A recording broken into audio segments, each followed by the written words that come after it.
Hello friends, नमस्कार. आता आपण आलो आहोत टायगर बघायला. टायगर हा आपला राष्ट्रीय ॲनिमल आहे, हे तर आपल्याला सगळ्यांना माहितीच असेल.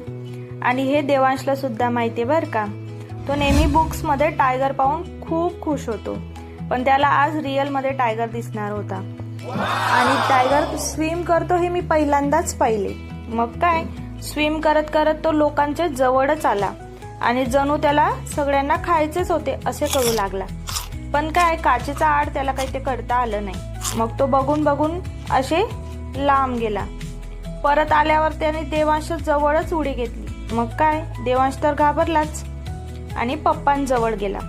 म्हणाला, पप्पा, टायगर तर जवळच येत होता, आणि हसू लागला. टायगरने फेरफटका केला आणि असा परत जाण्यासाठी निघाला. त्याने लांबून थोडी वेळ बघितले आणि नंतर तो त्याच्या बिळ्यात गेला.